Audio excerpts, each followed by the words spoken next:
Approve the minutes that were attached. Board members all had an opportunity to see those board minutes and would entertain a motion to approve. So moved. Okay, it's been moved by Mrs. Johns. Would there be a second? Second? Second by Mr. Smelser. Ms. Roberts, would you call the roll, please? Mrs. Johns. Yes. Mr. Smeltzer. Yes. Mr. Hoffman. Yes. Mr. Kimmerer. Yes. Motion passed unanimously. Okay, 1.6, adjustments to the agenda. No adjustments at this time. Adjustments from you, Mr. Belville. Mrs. Roberts, any adjustments from the treasurers? No, on this Department? evening. Okay, thank you. All right, that moves us into information discussion. 2.1, the superintendent updates. Turn to Mr. Belville, please. All right, thank you. Glad to see everybody here this evening. It's been a little bit of time since we got together and a lot going on in the district. So we'll cut through my part fairly quickly because we do have several presentations this evening that I'm excited to get to. So on the board agenda, you'll notice a litany of policy revisions. Last board meeting, we talked about that this was coming. Most of these board revisions are things that have come about through new laws that have been enacted. Other pieces of it are just quarterly. Ohio School Board Association sends updates, and it's just that time. So first reading on all of these, I think probably the best way to approach it due to the sheer volume is they're there for you to read through between now and our next board meeting. I think it's November 4th. If you have any questions, just feel free to reach out to me, and I can answer any questions you have, unless you have any off of first glance. And then next board meeting, I can obviously answer any questions you would have in more detail. So all told, 21 policies that would be adjusted, 2 that would be deleted. So there's quite a bit there. So just let me know if you have any questions on those. Most all of the revisions are required by law. There was not a lot of room for us to put our influence on it. It's pretty straightforward language. So, kind of keep that in the back of your mind. Also on the agenda, as I mentioned, we have several reports and presentations. First and foremost, the principals will report this evening on everything happening in the buildings. It's hard to believe, but we are at the end of the first 9 weeks. First quarter ends this Friday, so there's a lot going on in the buildings that they'll report on. But also have 2 other presentations. Mr. DiStadio will present on our report card and go a little bit more in depth on that for the community and our board members. And have Mr. Knott reporting on our new reading curriculum and science of reading and how that is going in our buildings. A lot of great work happening there, a lot of hard work by the staff, and I think we're already seeing some gains with our kids, which is a great sign and a good thing. So Mr. Knott can get into all that and answer any questions you might have. So appreciate all the administrators being here this evening to present just on the day-to-day activities, but then also on those larger things that are happening in our school district. Kind of as an extension of that, far too often it goes unsaid, just a thank you for all of the hard work, the dedication of our entire administrative team. We'll have an administrative team meeting tomorrow and intend to share this same message with them at that time. But we have built an incredible administrative team in this district. We talk about our teaching staff. We talk about our bus drivers, our maintenance team.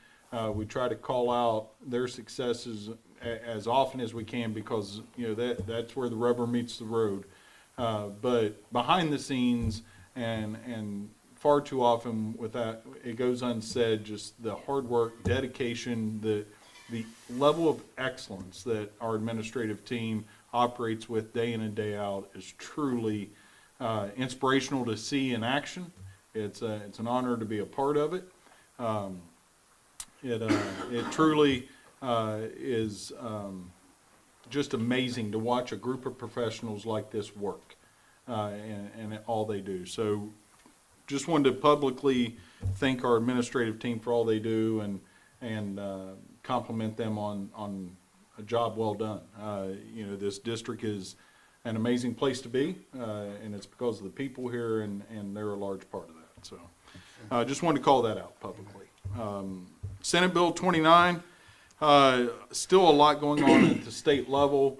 The bill goes into effect October 24th, so there are pieces of Senate Bill 29 that we're going to have to act on immediately, but knowing in the lame duck session that provision, that law is going to have some tweaks made to it. So we've already put out a blanket statement to our parents to let them know that we do monitor our student devices.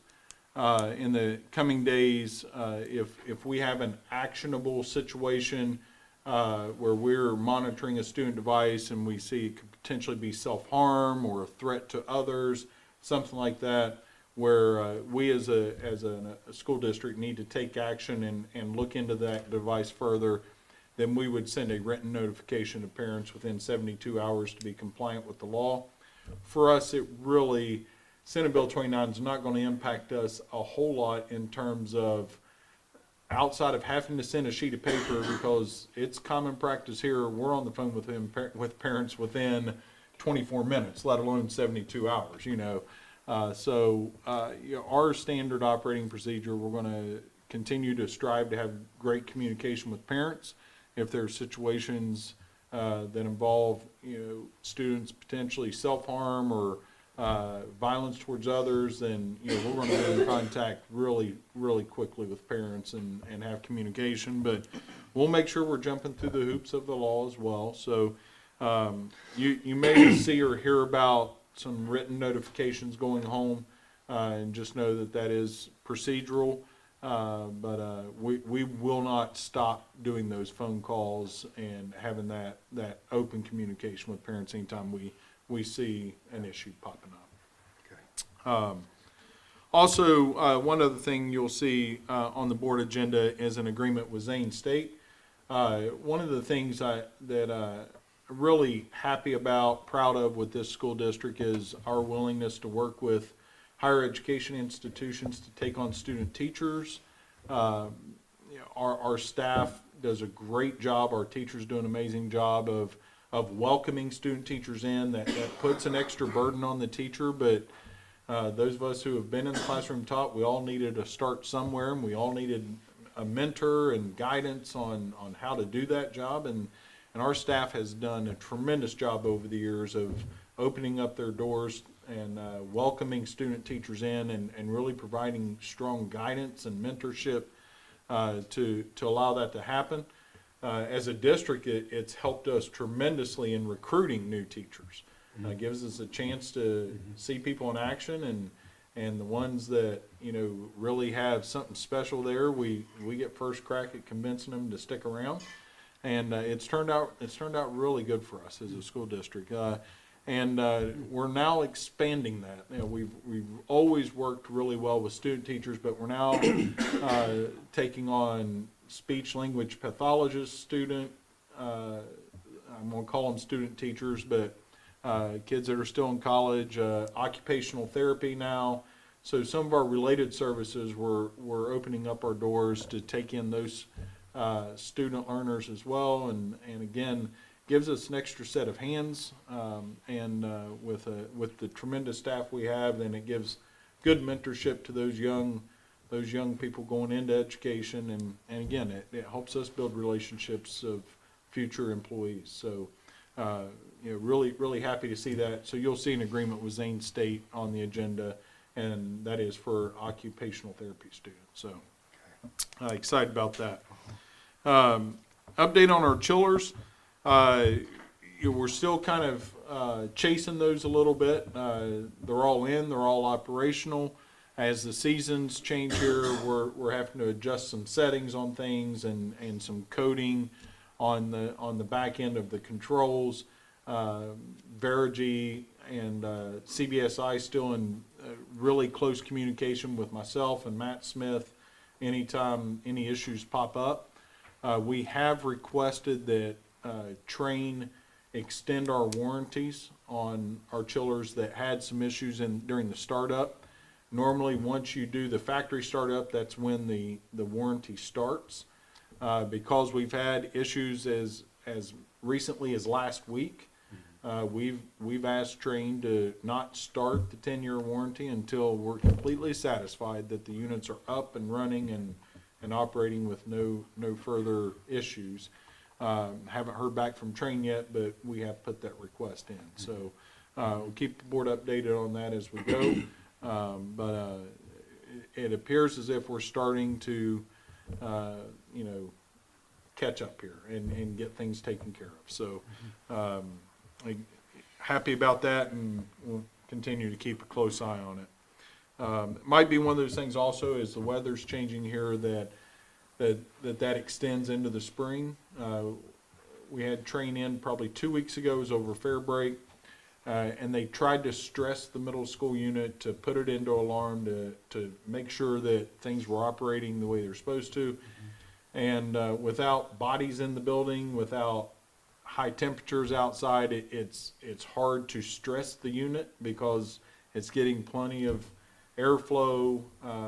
So, it's one of those things everybody realizes that we may have to follow this into the spring, maybe into the summer, just to make sure that all the systems have been checked over thoroughly. So I'll keep bringing that back from time to time just to keep you updated. Been meaning to have an update on conversations I had with the Board of Elections for some time, and just is kind of one of those got put on the back burner. But now that we're in election season, kind of got pushed back to the front. If you remember back, Mr. Baker and Mr. Young attended a board meeting to talk about the fire station being a polling place and their desire to see that move. I did have a conversation with the Board of Elections, about just polling places in general. That evening, some information was shared with us that Mr. Young and Mr. Baker felt that the elections would have to come to the schools because they couldn't use other locations because they had to be public institutions or something. I forget exactly how they worded that. Did talk to the Board of Elections, and they said absolutely they can use any facility. They even referenced Bremen. They used the Historical Society. So they said the Lions Club is a facility that they could use. They can use churches, so on and so forth. The Board of Elections shared with me that it is not their intention to look at the schools. They don't want to disrupt school operations. They feel like there are other options that they could utilize, like the Lions Club or something like that. I think their preference is to keep it where it's at.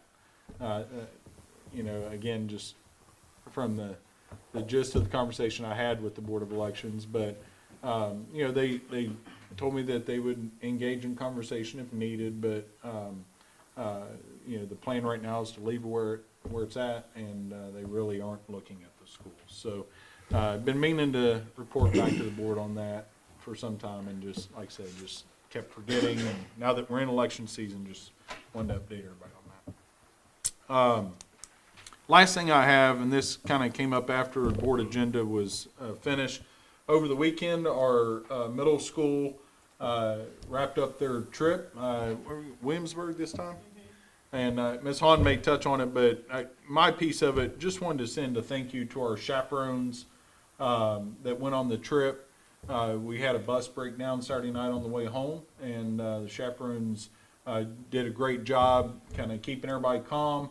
Also want to commend our students that went on the trip.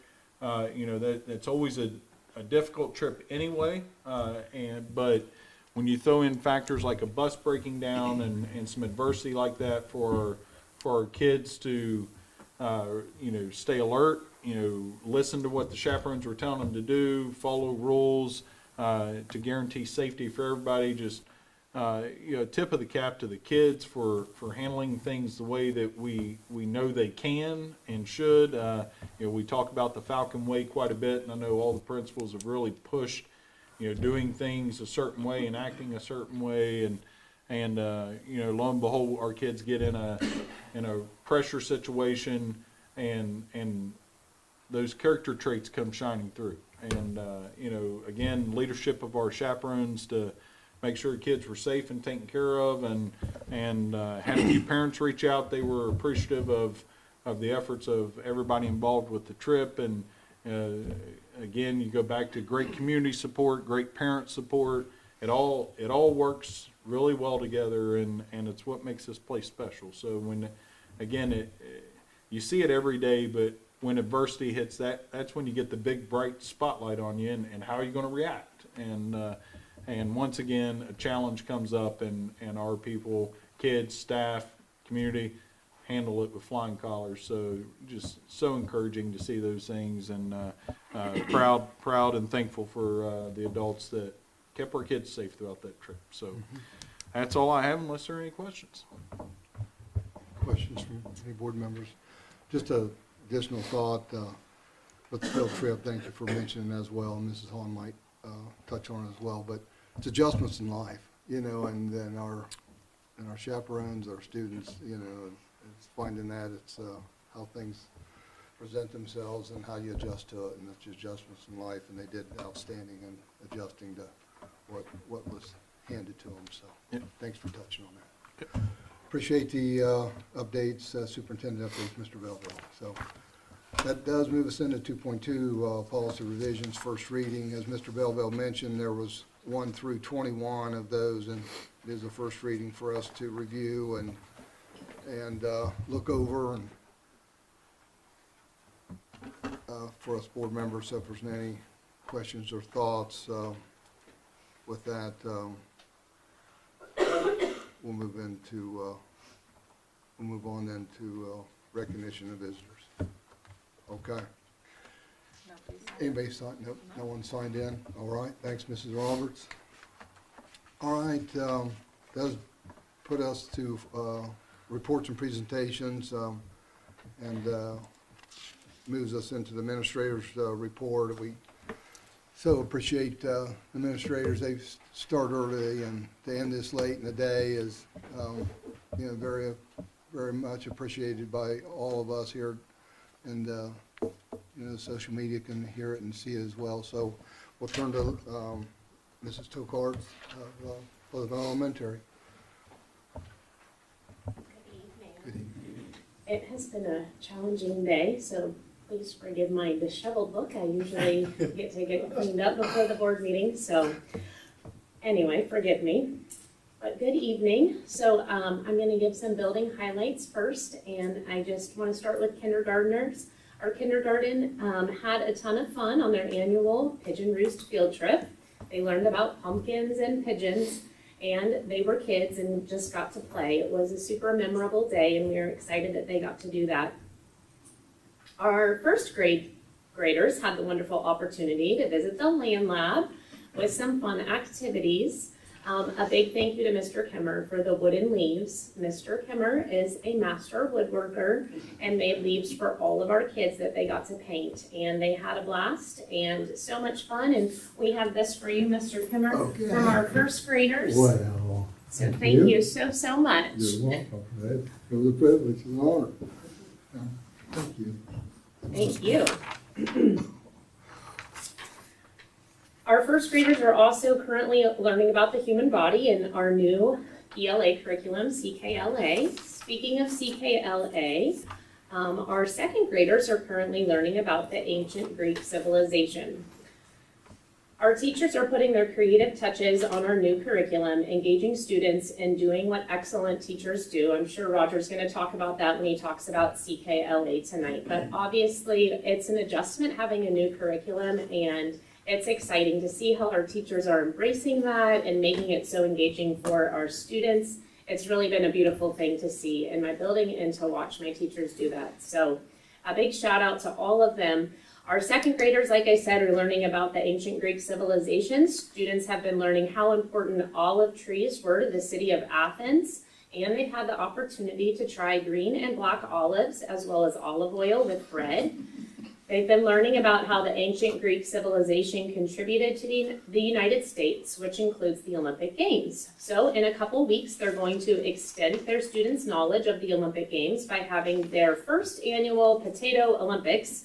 Students will have 2 teams to choose from, Athens and Sparta, and compete in events with their Potato Olympian. So that'll be the second week in November, and I will send an email out to you. We would love for you to join us for that. I think it's Friday, November 8th, if I'm not mistaken, in the afternoon. In third grade, our students are preparing for the fall Ohio State ELA test this Wednesday and Thursday. They've been using the Restart Readiness, getting familiar with the testing format so that they feel comfortable on Wednesday. And in fourth grade, we just had 13 awesome student leaders chosen to be on our fourth grade student council at Pleasantville. Mrs. McCafferty and Mrs. Badgley and myself are advising our fourth grade student council. We're so excited for our fourth grade leaders and helping bring their ideas to fruition. As a building, we are continuing to focus on PBIS, recognizing our students for all of the positives by doing Falcon Friday, SOAR Leader of the Quarter, and new this year, we're recognizing entire classes for earning SOAR Super Cash.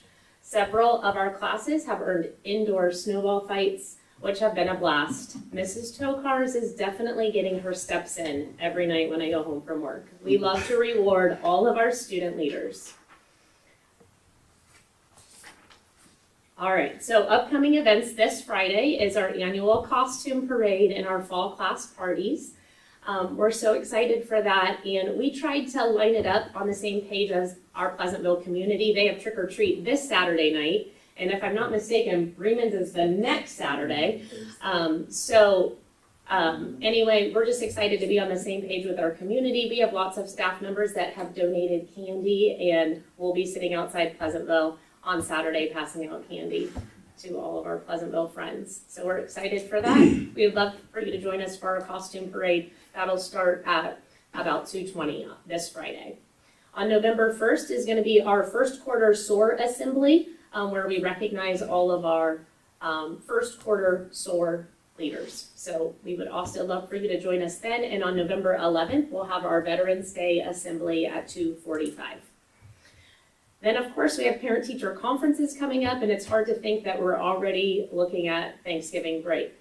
Last but not least, I want to give a big shout out to Mrs. Sines and to Mrs. Thompson. We had a student that had to be transported to the emergency room about a week ago, and they were amazing. And I just give a huge shout out to my staff. Anytime we have an emergency situation, everybody's just doing what they're supposed to be doing to keep kids safe and keep families informed, and I'm just grateful to have such an awesome team to work with. That's all from me. Do you have any questions? Questions on board? Mrs. Tokarts, any sneak peek on what the principal of Pleasantville might have as a costume? I'll just say that I did get that ordered today, and it will be here by Wednesday, and I think Mr. Knott would approve. So All right. that's all I can give you. That was my one question in the interviews. Do you remember? I said, how comfortable are you wearing costumes? And what did I say? She said, I said I'm a team player, so we're so excited. Actually, your daughter will be in the same costume, so we like to do an office costume. So Okay. you'll get a picture, I'm sure. Okay. All right. Thank you, Mr. Tokarts, and thank you for mentioning the shout out. I'm sure they appreciate you as well. Thank you so much.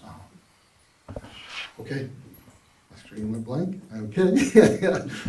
All right, then we'll turn to Mr. McPhail, our high school principal. Mr. McPhail, please.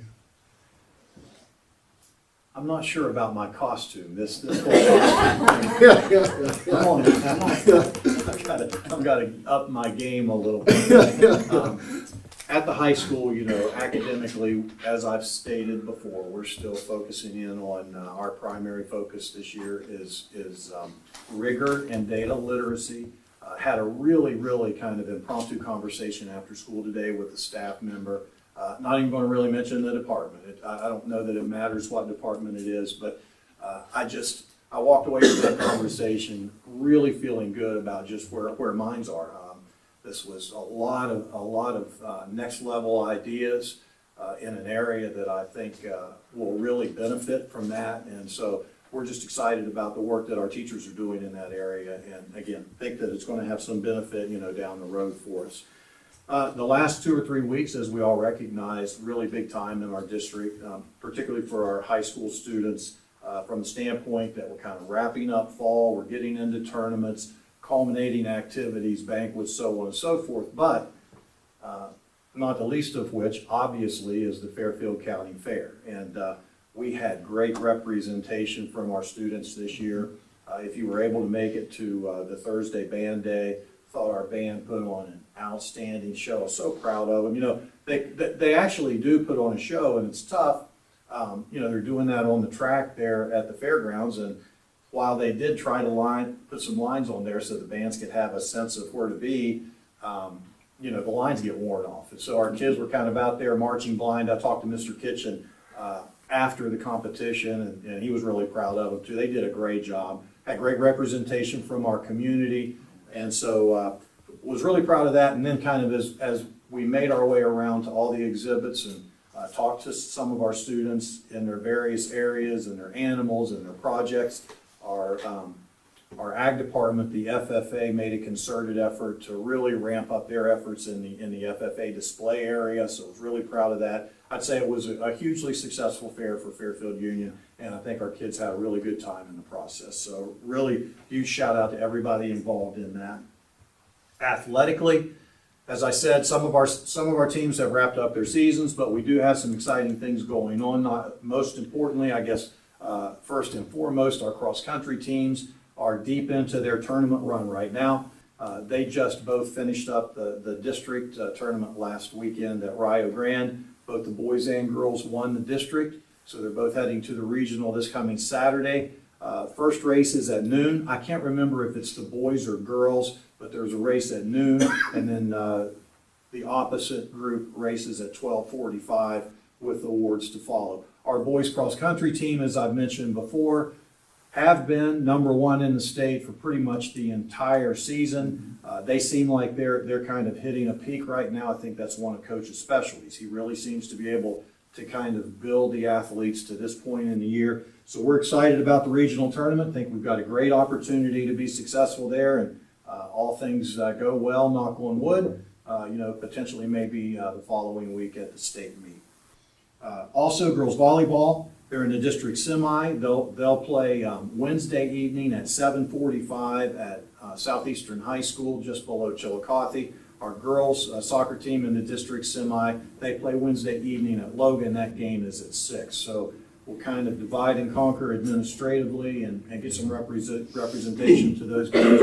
Point of note, if you're going to go to the volleyball match, there is a game before ours. It starts at 6. So the start time is approximate, but I throw 7:45 out there because you'll be safe if you're there by 7:45. The girls' game in Logan, the soccer game, that's the first of 2, so it'll start at 6. Football team's enjoying one of their most successful football seasons since I've been at Fairfield Union. The last time, just ironically, the last time we made the playoffs were my first 2 years in the district, so that was the early 2000s. 2006 was the last time our football team made the playoffs. So we have secured a playoff spot. Depending on how things go Friday night, that could be a home playoff game or it could be on the road. So, you know, it just depends on how the other teams that are close to us in the rankings fare and how we do. We're traveling to kind of a neat into the season, filling a spot that Tays Valley vacated when they went to the OCC. That left that week 10 spot open in our schedule. And so we picked up John Marshall High School. John Marshall High School is in West Virginia. It's just below Wheeling. It's a large school, so it's going to be interesting. I'm really looking forward to seeing how beautiful facility, relatively new. I think it's going to be fun to go over. It's, you know, just a little over a 2-hour drive. That's a school of about 1,500 to 1,800 students, so, you know, kind of a Lancaster size. They're in a rebuilding mode, so, you know, I like our chances, but it's just, I think it's fun sometimes to be able to get outside of Central Ohio and let our band and our parents and the football program, of course, experience a little something different, a little something new. So we're looking forward to going over to John Marshall on Friday. Music-wise, our Marching Falcons in concert, one of my favorite events of the year, really a neat event. That's coming up. We had to bump the date for that. That was scheduled for Friday, November 1st. We bumped that to, we had a contingency in case we made the playoffs. So that event's going to Saturday, November 2nd. Start time didn't change. So the start time for that is 7 p.m. Also, our Alumni Association has their Alumni Chorus event coming up. Just to get that kind of on the record here, that'll be Saturday, November the 9th, and that's at 6 p.m. I understand that's going to be a huge event. A lot of alumni involved and our students as well. I believe our choirs from all levels, elementary through high school. So that's going to be a really, really big deal on November the 9th. And then the Music Boosters Craft Show is also Saturday, November 2nd. So that weekend is going to be a busy weekend for everybody. Our FFA students are headed to the National Convention in Indianapolis. They're leaving Wednesday, I think, the 23rd is, yeah, Wednesday's the 23rd. That event runs the 23rd through the 26th. We have some students competing over there. We got about 30 students making that trip. I looked at their itinerary today. It is jam-packed every single day from 7 a.m. wake up to 10:30 lights out. Just all kinds of various activities that they're going to go to learn, to socialize with students from other places throughout the country, and to compete. So we'll report back on how that event went at a future board meeting. Did want to mention also, we've talked about our new relationship with Muskingum University and how we're trying to ramp up that relationship in terms of CCP offerings, but also to make our students aware that that's a great opportunity for them. You know, that's a Division III, but it is a university. You know, they are a liberal arts school. They offer a lot of the things that many of our students like to pursue in college. So we've set up several visits where we're taking students over to Muskingum University. They've set up a really nice agenda of giving our students an opportunity to visit with music professors, to meet with representatives from the athletic department, to meet with representatives from the education department, the sciences department. I can't remember exactly what all they are, but it was a really nice cross section. They have a lunch thrown in there, and then they have a 30-minute Q&A with just a panel of their college students that are going to kind of just, you know, give our kids a feel for what Muskingum is all about. So we're excited about that opportunity for our students. Again, we've had a couple. We've got a big one coming up here in about a week or so. So that seems to be going well. Our PBIS Rewards Day, you know, we're very committed to that PBIS process with our programs at the high school that we've rolled out. Our Rewards Day for the first quarter is November the 1st. We'll take the entire afternoon to let our high school students have some fun. And then I want to end my report. I want to do a shout out for Bridget Mahler. Bridget is one of our aides at the high school, and you know, and she typically had done last year. She did our in-school for us and supervised that. Mm-hmm. That was the plan this year, and you know, Mrs. Sullivan has been battling some health issues, and our prayers are to her. But you know, that put us in a situation where we needed somebody in the library, and one of the things that Mrs. Sullivan did was handle all of the books for our CCP program. So we keep a library of books that are used at the various universities that are still usable, and the students can check those out. But also, you know, we have to purchase books for the students that, you know, whatever they need, if they need it for a college class, and that's quite a process. I mean, and it's really, I mean, frankly, I didn't know the ins and outs of how that was operating. You know, Mrs. Sullivan just kind of had done that. She had a system. So we did scramble a little bit early on. Mrs. Throckmorton and Mrs. Mahler kind of got their heads together, and Bridget has done a fantastic job just making sure that library and media center is running the way it's supposed to run. There has not been a hiccup at all. It's been completely smooth. She's got a plan in place. She kind of put her own spin on it, kind of retooled it so that, you know, kind of in her vision as to how she wants to handle the CCP process as we head into the second semester, which is now.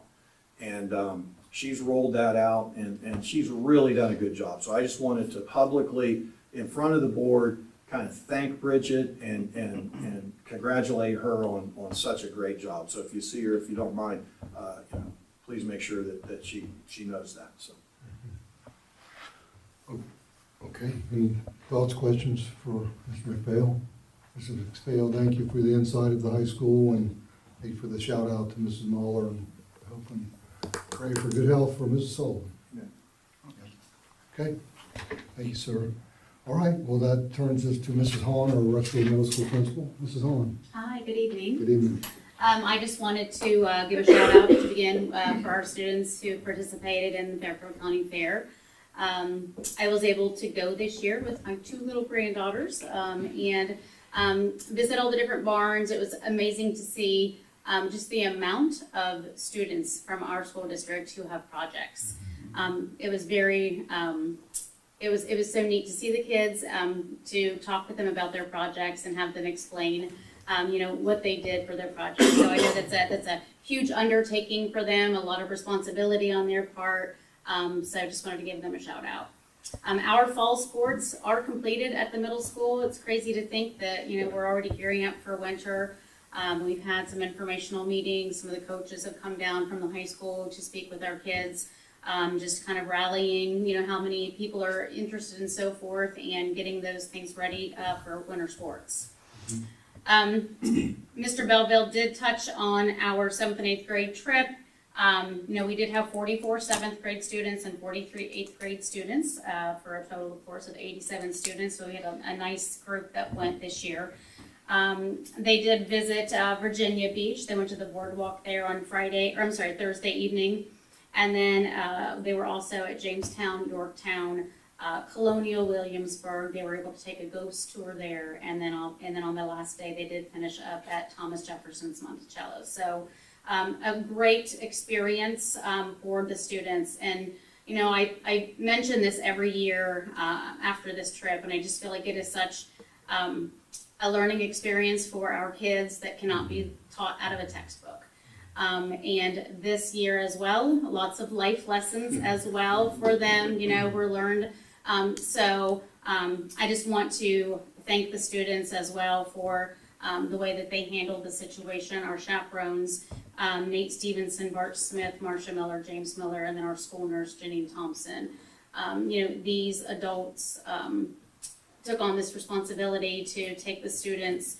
They're stepping away from their own families for multiple days in order to take our kids on this trip, and I just want to thank them for their commitment to that.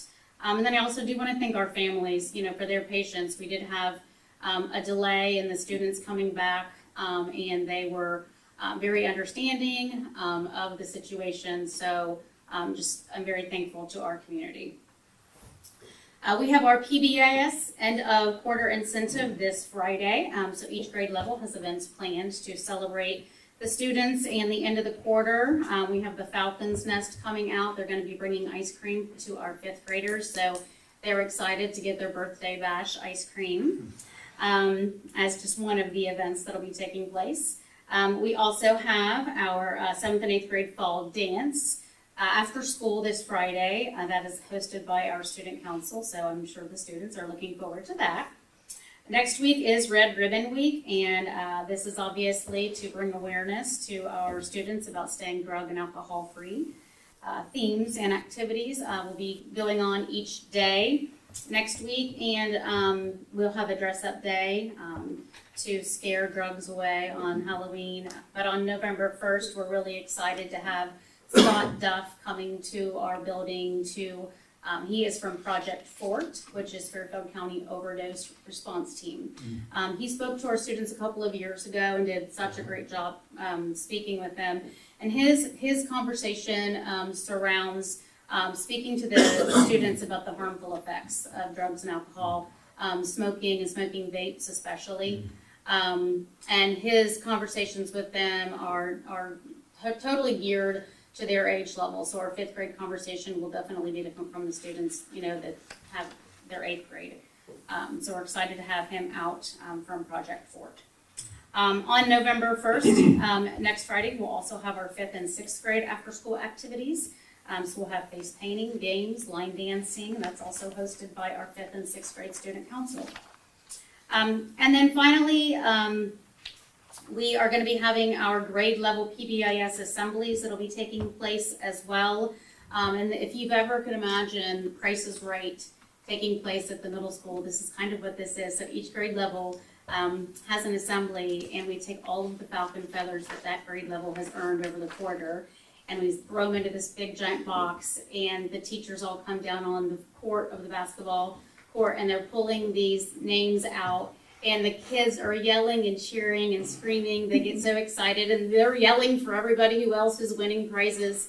And so it's a great event, and we have everything from, you know, posters to candy to we have a few businesses around the area who have given us gift certificates for kids.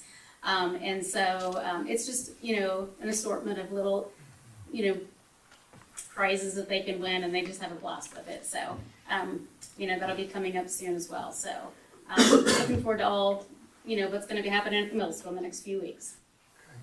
Any All right. questions? Any questions?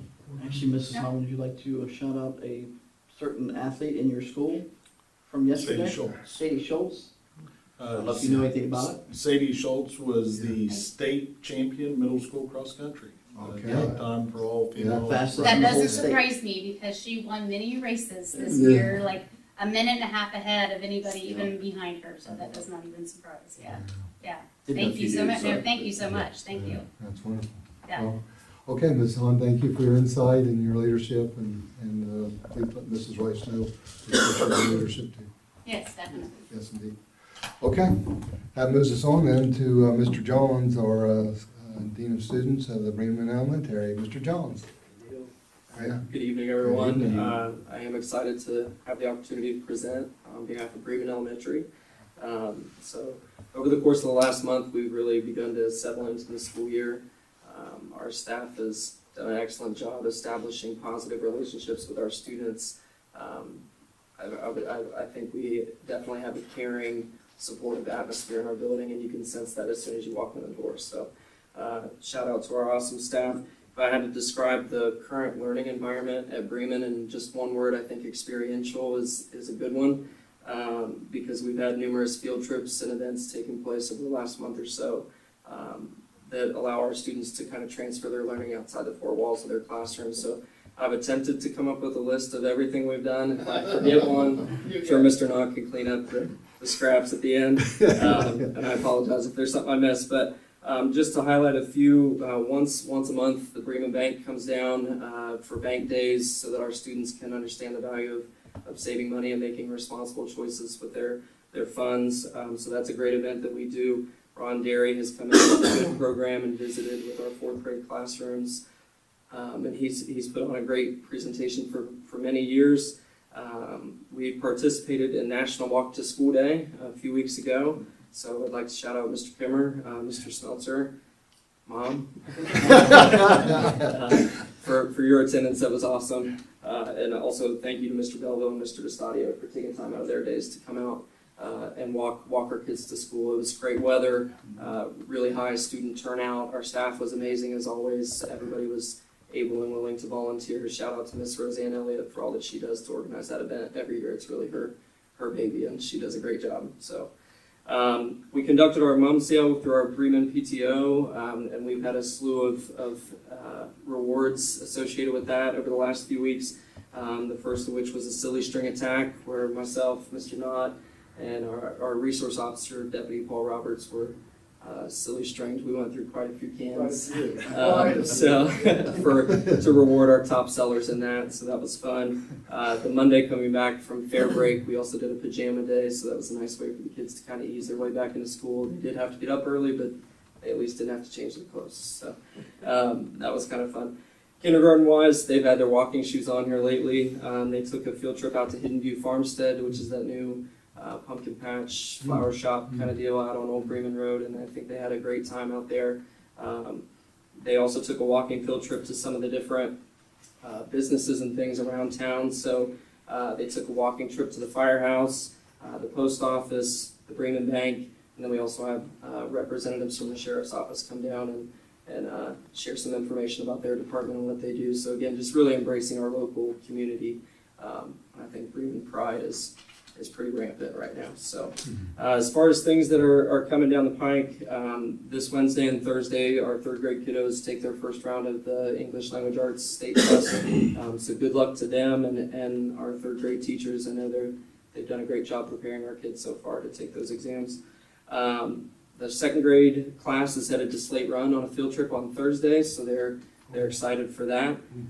As Mr. Belvo mentioned, it's kind of crazy that we're already to the end of the first quarter, but we do have some incentives associated with that here coming up on Friday. So we have our last reward with our mum sale. We have some ice cream sundaes that the kids will get to take part in on Friday afternoon, so that's going to be fun, along with an extra recess for our kiddos who were meeting our PBIS incentives. So just those students who are going above and beyond to represent our character traits that we're looking for in the classroom, in the cafeteria, just all settings throughout our school. Those kiddos get some extra time outside in the nice weather while we still have it. So that'll be fun on Friday. Next week, as I think Mrs. Hahn mentioned, we're also doing Red Ribbon Week. So we've got various events associated with that. The main focus there being drug prevention and staying drug-free, but also at the elementary level, we talk about making smart choices, setting goals for yourself, being positive role models for your peers. So Mrs. Minosky has done a great job with Mrs. Badgley as well at Pleasantville, setting up that event. So shout out to those two staff members. Kindergarten, again, is going to hit the road, I think, next Thursday on Halloween to check out the scarecrows around town. I know Mrs. Webb and her family had a great presentation on their front porch, so they're going to check that out as well as some of the other ones around town. Next Friday, we've got our Halloween parties and parade in the afternoon, so that'll be a good time. And then we also have next week a staff pumpkin decorating contest. So they are submitting their pumpkins every day. They're good. They are very, very good. Mrs. Neal was talking some serious smack this morning. So that we've got some good cards on the line there. So students will vote on those throughout the week, and that'll be fun. So I think that's all I have. You all have any questions? Lots of questions. Mr. Jones, you touched on, when you enter the Brigham School, and when they walk to school day, it was so friendly. So, when we walked in, we just felt at home. Everyone was so kind and courteous, and like I say, it was a wonderful day, and I was able to walk with Mrs. Abby White down there as we picked up students as well. And but yeah, you touched on it, and it's so true. As you walk into that Bremen building, how friendly and warm felt it seemed. So excellent job. So Thank you. appreciate the presentation. Nice job. You're forgiven for not wearing your pajamas. You did not wear his pajamas. Work on that for the next one. Other than that. All right, well, that completes our reports and presentations of our administrators. Before we move into our science of reading curriculum update with Mr. Knott, don't know if you would be staying, you won't be disrespectful if you do have to go, if you stay with Mr. Knott with his update. But if you do got to step away, it won't be disrespectful if you have to. We understand. Okay. With that being said, we'll move into 4 point. Mr. Knott. All right. So I'm not going to talk about field trips or anything like that, but I am proud of us. So a new curriculum is tough stuff. It is tough because you have to be ahead of it when you really don't have all the information to be ahead of it. And yet again, no surprise, our teachers are doing just that.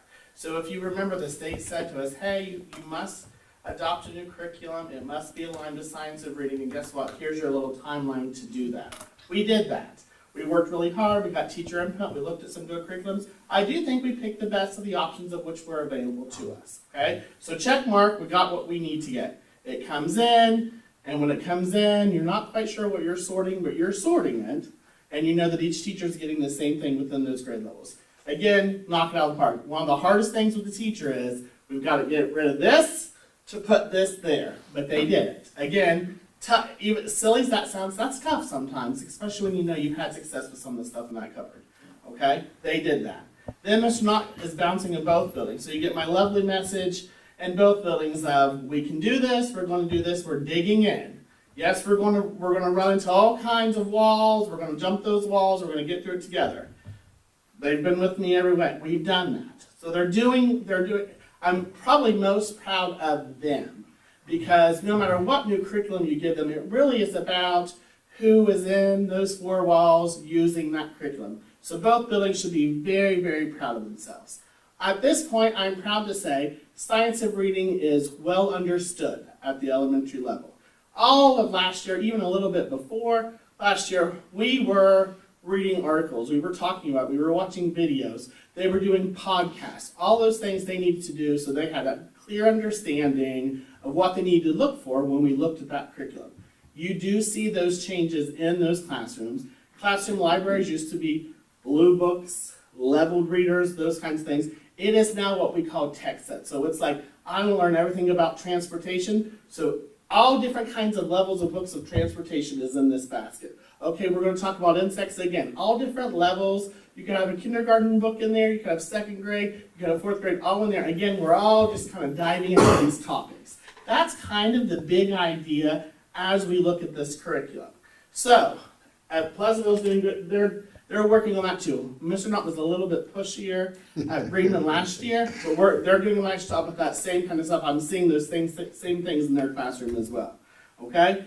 Now, the hardest part were probably the first 3 or 4 weeks of the new curriculum. You have that first 10 days where we're getting to know our kids, and I'm telling you not to touch this new stuff.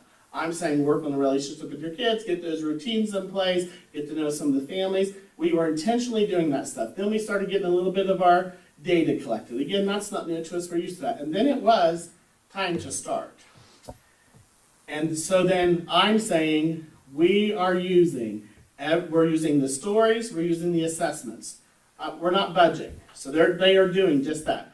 We got a little nervous, understandably.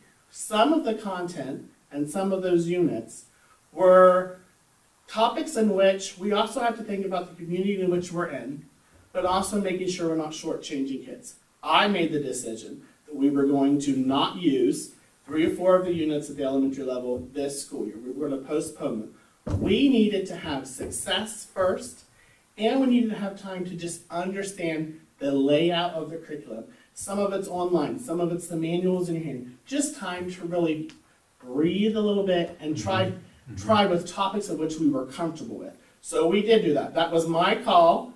And a lot of them went, thank you, just to know that they didn't have that pressure.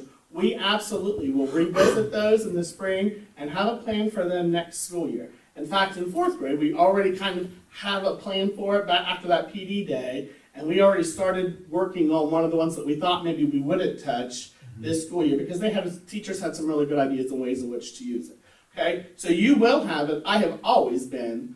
We are looking at any curriculum you have, no matter what that curriculum is. There's going to be fantastic things and some things that you just want to kind of use. And I'm okay with us sort of kind of using some of this material. Again, as long as my kids aren't being shortchanged and teachers feel like they have what they need, I'm okay with it. After our September PD days, remember at elementary level, Lydia and I did not really have a lot of to-do lists for them to do. We really kind of just said, get together, here's your CKLA curriculum, dig in it together.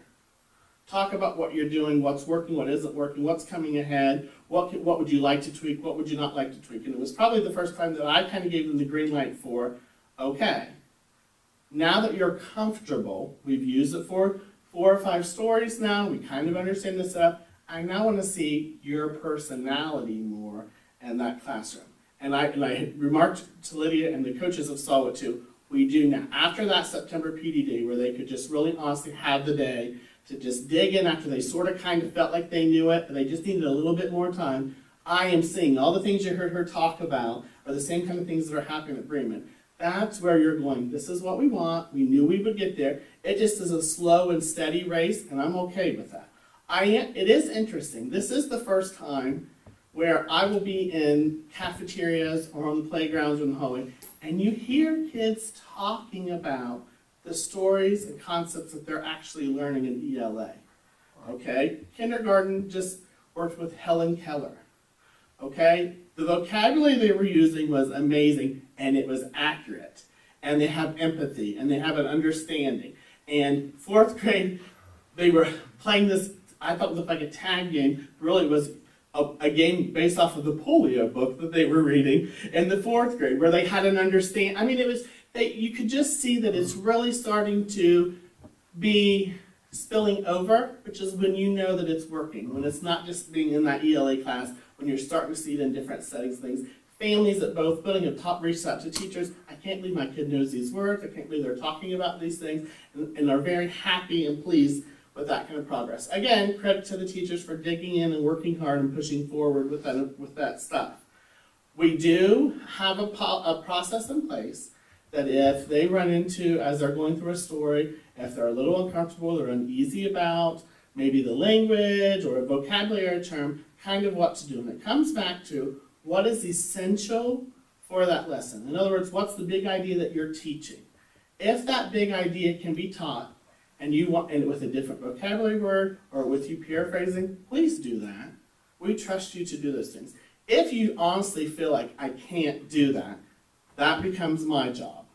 That's my job to go, no, I do. One of my lovely fun things this year is I read ahead. So I'm actually in Unit 5 and all the, because from K4, I want to know kind of what's ahead. I'm highlighting, I'm putting question marks next to things, so that if a teacher does reach out, I kind of already have ideas. I've already kind of thought that out. Usually their ideas are much better than mine, but I do have a conversation for them. And so we have that. We have skipped certain stories. We've substituted with books. We can always, if a family feels very strongly about something, we can do a substitute lesson if that makes that family more comfortable. And then we kind of keep a track of, are we doing that an awful lot? If we are, is it worth it? Do we need to look at something else to do with all the kiddos? So I do feel like I anticipate this to be the case all year long as we go through the new units, because it's just new to us. But I also am seeing the benefits of the rigor, of the vocabulary, of the direct teaching. The teacher is basically, the teacher is teaching, then we are doing it together, and eventually they're doing it independently on their own. And that is the goal. When they can do that independent piece, then you know the other two pieces are working along with your curriculum. Questions from you guys? You sort of answered it, but, Okay. What are you doing with those kids that are falling behind or don't get some of it? How are you dealing with that? So two things. That is, on a monthly basis, we do meet with the CKLA folks, okay? One of the things I asked for our intervention was, do we have the videos of the story so that it's read to them? They gave me that stuff. I sent that out to intervention specialists, so they have that. We've always had intervention time built in. Now, it looks a little different with the new curriculum, and we're still fine-tuning what that is, but some of that is the reteaching of things that need to be retaught. Or is it just the delivery in a different method or way in which to work on those vocabularies or to work on that comprehension strategy that they're working on? Interesting enough, in both buildings, teachers have said to me, our students with disabilities, so kids with reading difficulties, are doing very well with participation, and on their unit assessments, I was just looking at first grade unit assessments, they're hanging in there well. And I'm going to be honest with you, that was not the case with our previous curriculum. That was not consistent, I guess, across in both buildings. But both buildings, teachers have shared that with me. And I have one of the funnest things is I get to go trotting into these rooms. Now I'll tell you, I was bummed at the beginning because I wasn't getting into the rooms as much because I was working on this stuff. Because I knew I needed to get this cleaned up before teachers got too frustrated or families were a little bit more questionable. So I did. I absolutely wasn't in the rooms like I wanted to be because I wanted to clean this up. But now I'm into those rooms, and it is so, I see their hands up. I see them excited. I see them asking questions. And much of it at the lower grades, the teacher is doing a lot of the reading and talking and discussing. Kids hang in really, really well when the teacher's reading to them. They love that. And so it's just teachers, at the beginning, it was funny, it was literally word for word because they just didn't know that stuff. And I was saying, we're reusing it. And now you're seeing much more comfortable, they're much more comfortable with it. They've got different ideas and ways in which to provide that instruction to the whole class. So it's coming along. I'm very, very pleased. We're actually a little bit more ahead than what I thought we would be at this point. So that's a plus as well. Yeah. Is instructional coaches, as Mr. Smeltzer mentioned, are they pulled to maybe to look into something specific why why the curriculum, why the teacher is Mhm. continuing on. That's the a great curriculum. point. So like the teachers are busy doing the teaching, right? But they might in their mind go, I would love to have something that could, a perfect example, the vocabulary. So they wanted a picture and maybe even movement to go with some of the vocabulary terms. They just really weren't having the time themselves to do that. Well then, coaches spent the time, was able to provide them with that product. Does this work for you? Does this look like something? Then we could give it to both buildings at the same time. It was the same product. They do sprinkle what I call little mini PDs with them.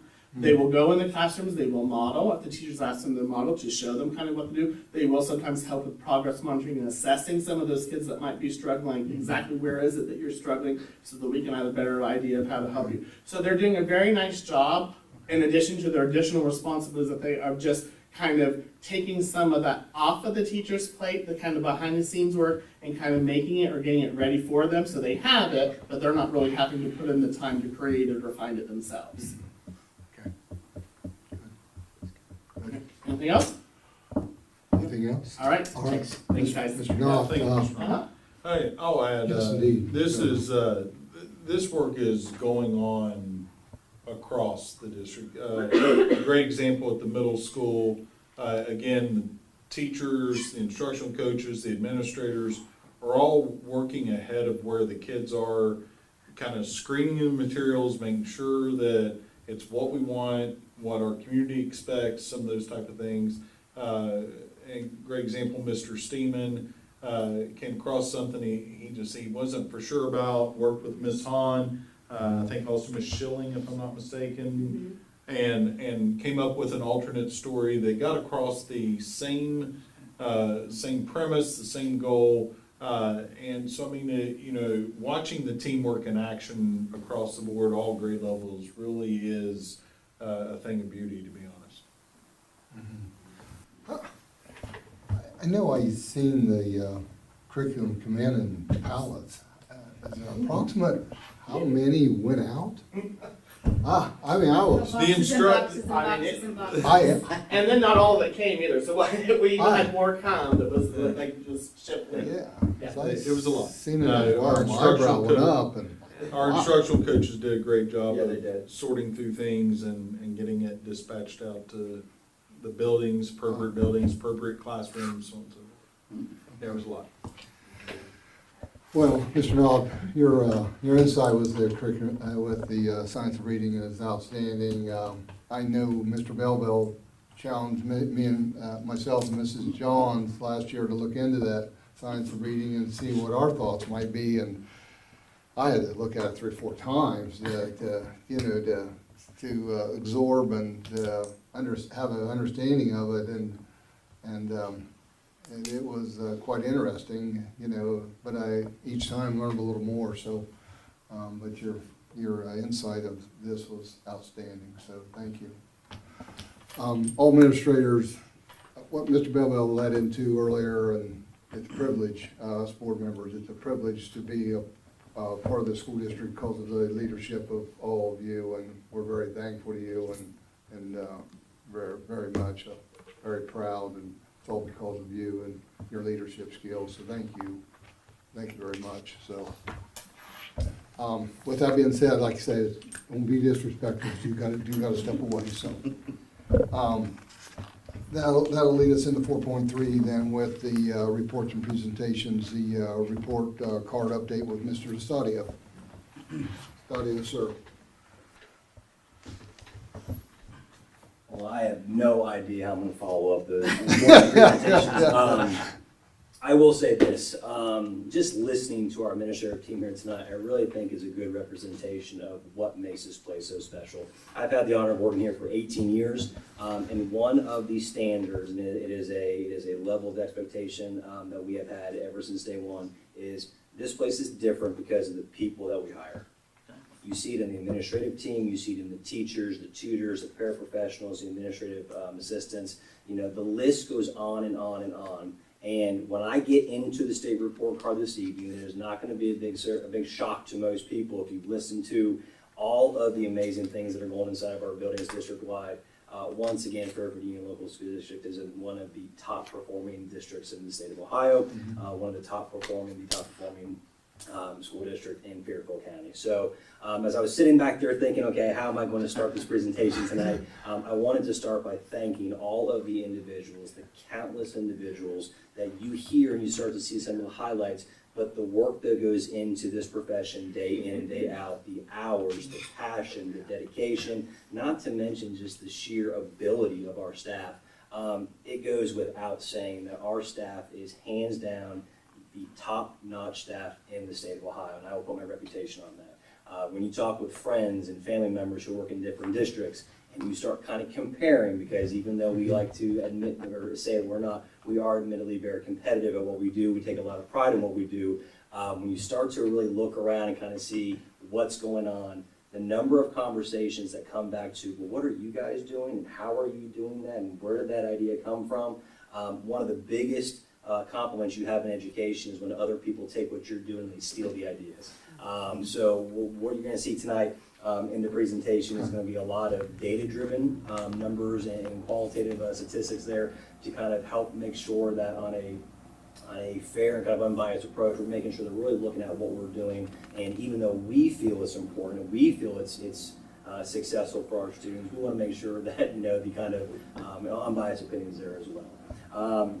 We have always preached the idea that this school district is different because we take a whole child approach to education. Everything that we see and that we're going to talk about this evening with the data in the school report card is not possible until you first meet the children where they're at and make sure that their needs are fulfilled. So when we start talking about Bloom's taxonomy or Maslow's hierarchy of needs, we need to make sure that our kids are taken care of at the basic personal foundational levels. And then from there, we can grow their social emotional skills. We can grow their math curriculum, their mastery and knowledge of reading, science of reading, of social studies, et cetera. So when we start to dive into the presentation this evening, I would really just once again like to highlight and thank all the amazing individuals in this school district too. I cannot have the amount of time to go through it and thank them all individually as I properly should, but it really takes everybody in this district, all 300 employees working together, doing their part, making sure that they bring their passion and enthusiasm every day for education. And as you saw tonight, when you're working around these individuals, if it doesn't excite you, if it doesn't make you want to kind of step up your game a little more, there's probably something wrong when you get your pulse checked. So, having said that, thank you to everybody who's made this last school year such a successful year. In front of you this evening, you do have an individual report of the state report card data and specifically our state testing breakdown. I will not bore you and go through this page by page, but I would encourage you to kind of look through at a later date if there are any questions that I can answer for you as you drill down through the information. But this is really going to give you a big, broad overview of the success measures that the state of Ohio looks at when it comes to school districts to make sure we're doing our job.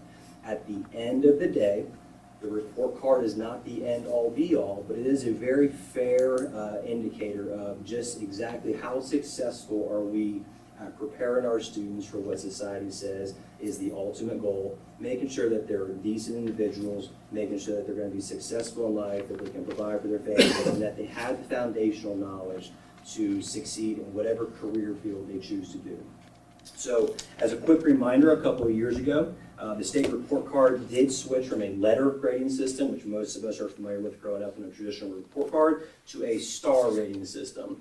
The star rating system is a 1 to a 5, 1 being the lowest rating you can achieve, and a 5 being the highest rating you can achieve.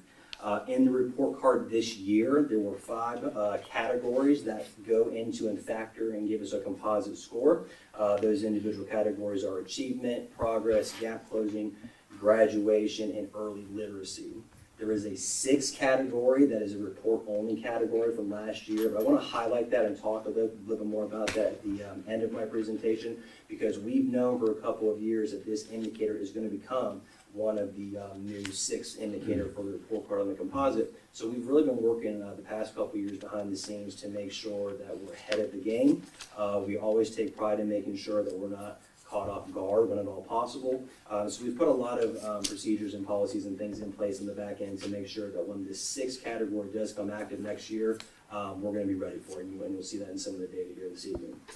It is my pleasure once again to announce that Fairfield Union Local School District earned a 4.5 star rating out of 5 in the state of Ohio. absolutely amazing when you think that there's over 867 individual schools across the state. Essentially what that means is we are in the top 15% of the state across the board. Look at your indicators. 4.5 stars is incredibly hard to achieve. Obviously there's room for growth. As we said before, we're very competitive. We like to put a lot of pride into our work. But 4.5 stars is an absolutely incredible achievement, and I want to thank everybody for the individual parts in that. One other thing we look at, as opposed to just how are we comparing in terms of our performance to the state, we like to look here locally. We like to look at the school districts in Fairfield County. We like to look at school districts who are nearby, maybe not in the county, but have a lot of the same circumstances, same types of students, same socioeconomic status, size of school district, etc. And when we compare ourselves to local school districts, once again, we find ourselves at the top of the category. We have 25.5 total stars, which puts us up there with Bloom Carroll and Pickerington School District as top in the county. So when you look at simply the data, when you look at the quality there of the education we have across the board, our school district is achieving at an incredibly high rate. And once again, we are on track doing what we have always told our families and our community we would do. We will do the very best to take care of our students and make sure that we grow them into successful individuals after high school. When it comes to the report card, I'd like to talk about a couple of the subcategories specifically. The first one is achievement. When it comes to state testing, everybody's familiar with state testing, and one of the things that we do get graded on is how well do our students perform on a state test. At the end of the day, if we are teaching the way we are supposed to be, kids will be able to show that mastery, that knowledge on a state test, even though we can't see the questions ahead of time like we're used to seeing in the classroom. When it comes to achievement, some of the things that we do to prepare, obviously we have our state standards where every teacher starts. The state tells us exactly what main concepts these kids are responsible for knowing, and then it's the teacher's responsibility to go forth and kind of plan from there. Through the leadership of the building administrators, Edie Schilling, etc., some of the things we've done over the past couple of years, we have our blueprints that are laid out to kind of map out chapter by chapter, week by week, sometimes day by day, period by period, exactly what's the approach that our staff is going to take to relay this information to the students and to make sure that they're absorbing and can reiterate that information in their own words. So one of the things we've implemented over the past couple of years are short cycle assessments. Short cycle assessments are a form of summative assessment, very, very similar to kind of a midterm and a final idea. So every so often throughout the quarters, our teachers take a stop, they kind of take a pause, and we give kind of a bigger multi-unit test to see everything we've just covered in the past couple of weeks or past couple of months, how well are we retaining that information? It makes absolutely no sense to assume kids are learning and remembering things and then get to April and find out that that might not be the case on their state report card. So with our short cycle assessments, the state did come up with a very useful tool in the past couple of years called the Assessment Authoring System. Every summer when the state report card and test scores are released, they actually release the test questions that were on the exam that year so the staff can get their hands on that and kind of compare to the blueprints and make sure the information that we're teaching in class is what's being reflected and asked of the students on the state exam. What the state has done for us over the past couple of years is compiled an entire database of hundreds of released test questions so that our students can really practice the way they're going to play at the end of the school year on state testing. Last year alone, we gave over 12,000 practice tests. Some are big, some are small, some are 10 questions, some are 30 questions, and everywhere in between. So our staff really took it upon themselves to, in addition to all of the other amazing activities you guys have heard about tonight, add one more layer, one more to do on their list to give these exams, because we know the benefit that it has to make sure our students are prepared, and then it allows the teachers that individualized data to go back and really hone in on the parts of the curriculum that the data is showing us that we maybe haven't retained for whatever the reason might be, and then the teachers go back into their tool bag and make sure that you start looking at the way we're teaching, the pacing and things to try to make it stick next time.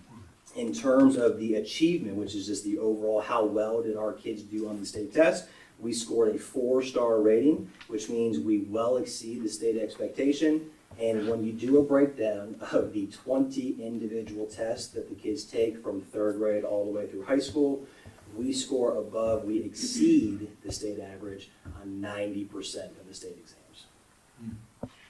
Once again, it's just an amazing thing to see the effort, the passion, the knowledge, the skill set from our teachers translating to our students.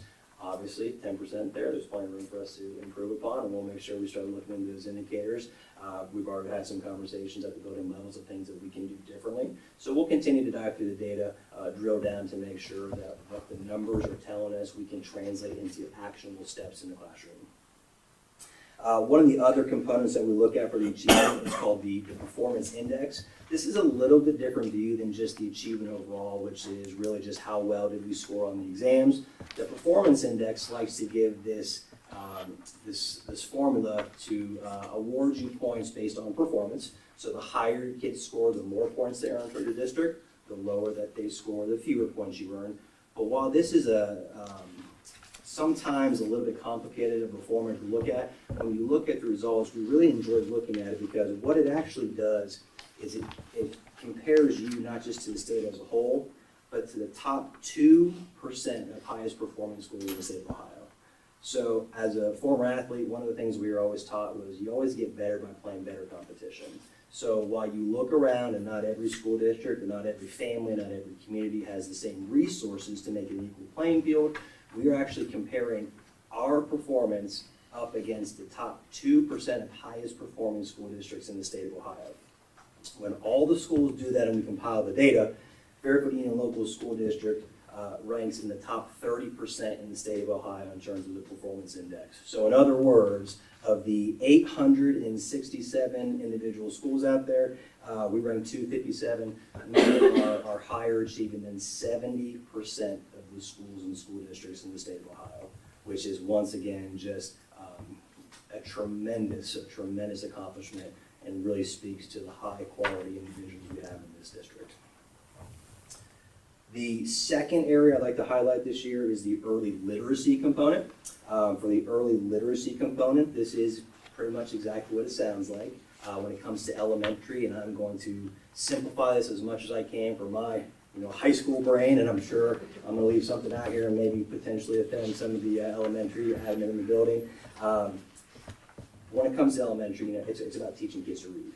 If you can't learn to read the foundational pieces of reading at that young age, then nothing can come later in terms of the mastery of knowledge. So when it comes to early literacy, we did meet, and we're slightly above the state standard and expectations there with the 3-star rating, but there are 3 individual subcategories that go into the overall composition for the early literacy score.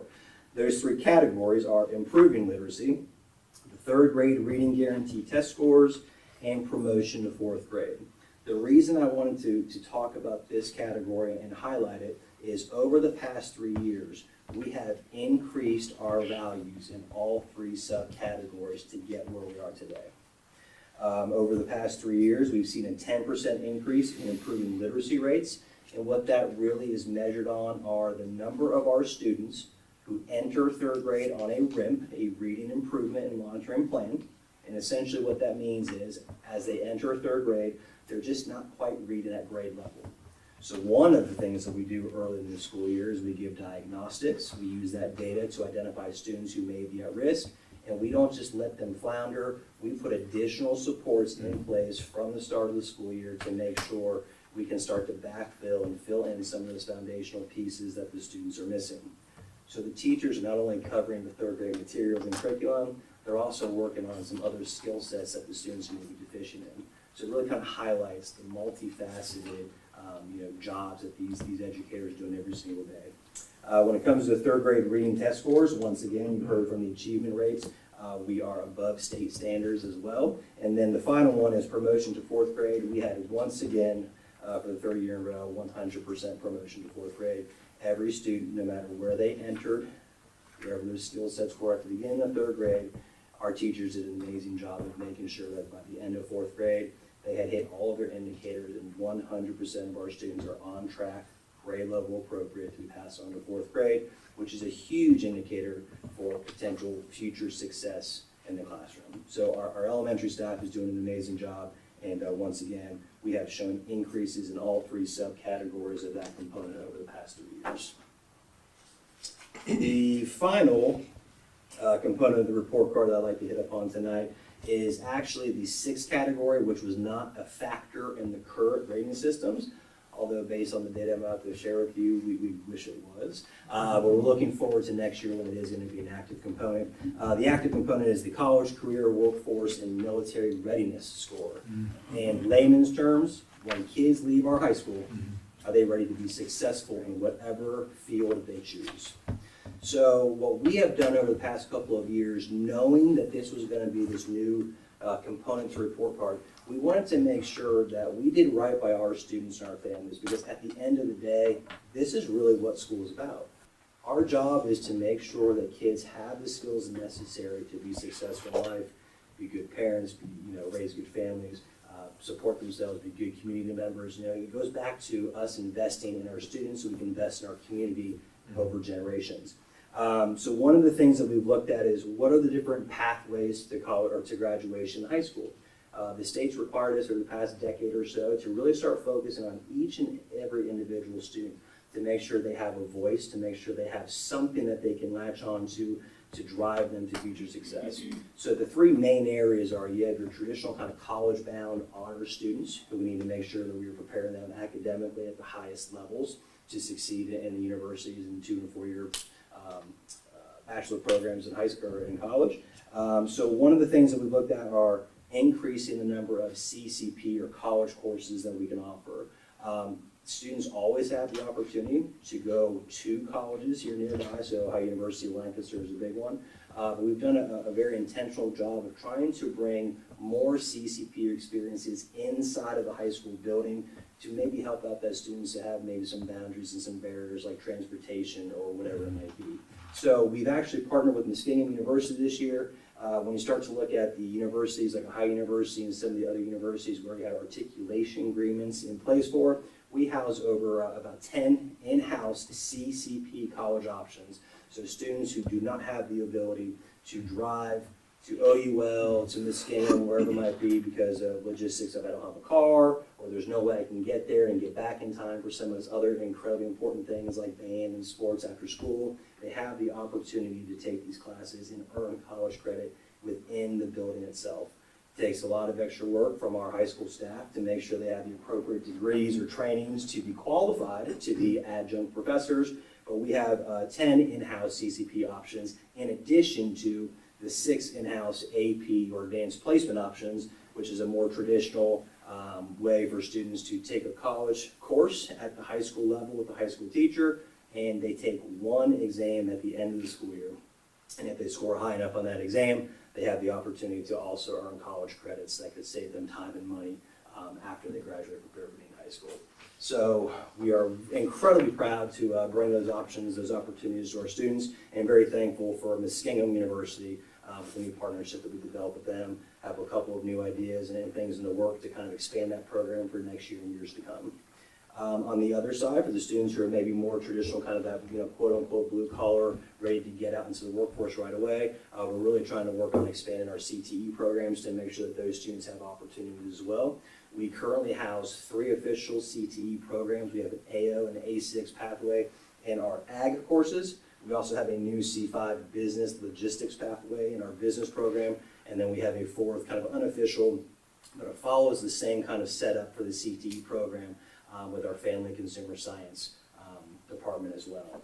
In addition to that, we have your traditional curriculum set forth so every student can find different classes at different levels. They have the opportunity to make sure they meet their state requirements for what's required for graduation, and then also a plethora of electives for them to kind of dabble here and there to see if there's something that maybe I never would have thought would pique my interest, but it might be something that kind of ignites a passion in me and gives me a potential for a future pathway. So when it comes to this reporting category, we wanted to put these things in place early and often so that we are ready for next year when this does become an active part of the report card.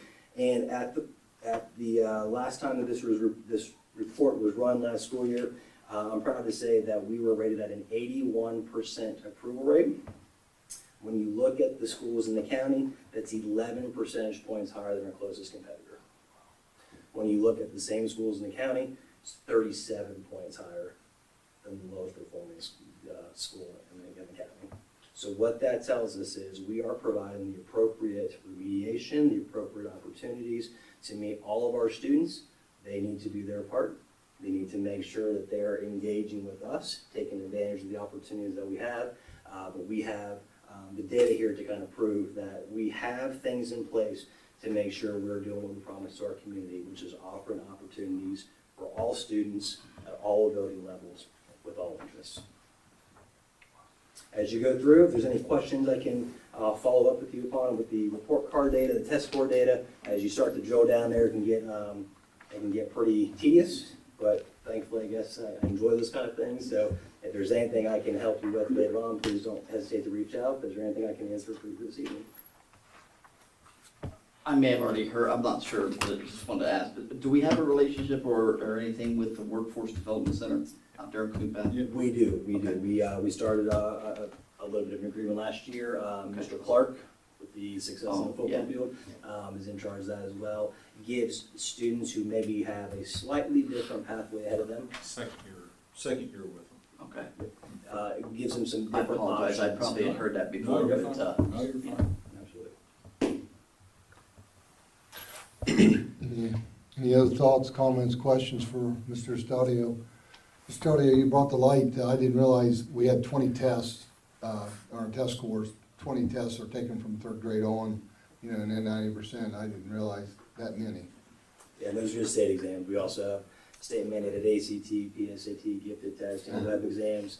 We could go on and on and on. Okay. A lot of I'm sorry I different brought it data up. points out there. And one of the hardest parts that we have is Yeah. making sure kids are not overloaded, but then Yeah. also making sure that, we have this data, but making sure we use it appropriately to make informed decisions. It's really something to be proud of. That's Yeah. for sure. great job. Glad you brought the light up.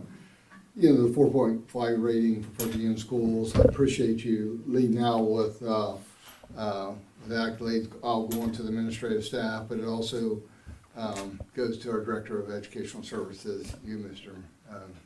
Estadio. So thank you, sir. Thank you for your leadership. Thank you for Edie Schilling, Mrs. Schilling's leadership, and outstanding. And like I say, our students are crediting from this, and unfortunately are that they can go out and be good citizens in our communities wherever they might go. So Thank you for the kind words and thank you for the opportunity. yes, indeed. Yes, indeed. Okay, thank you, Mr. Stadio.